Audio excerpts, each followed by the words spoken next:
Singapore, Malaysia and Indonesia will likely breathe easier in the coming months as lower risk of haze is expected. The Singapore Institute of International Affairs has given a green rating to the possibility of transboundary haze in the peak fire risk period between August and October.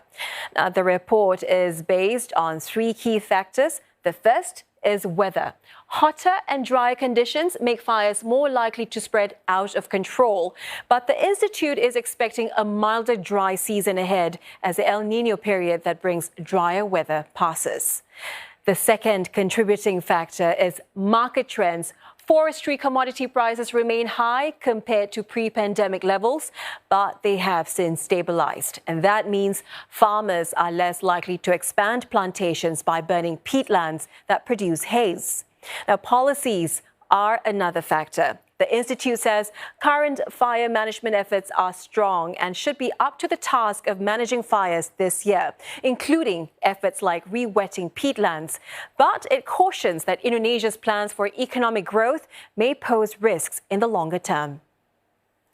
Does that growth come at some cost to land expansion? Will land expansion again drive fires? We hope not. I think Indonesian friends are working against that. But there is, in the longer term, some risk. So this respite needs to be used to really anchor home the reforms against the possibility the weather in future years will turn against us.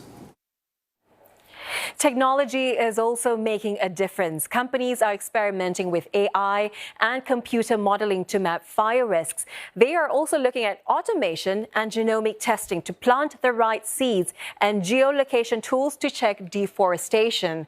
And while Singapore doesn't have plantations, it has an important role to play. Singapore, first of all, has a technical expertise. So we house the ASEAN Meteorological Center to provide information daily when the haze risk is high, and we provide this information not just here in Singapore but fed real time to our friends in Indonesia across its peninsulas. So we really think that this information can be implementable, and we've seen it come to be used by the Indonesian government.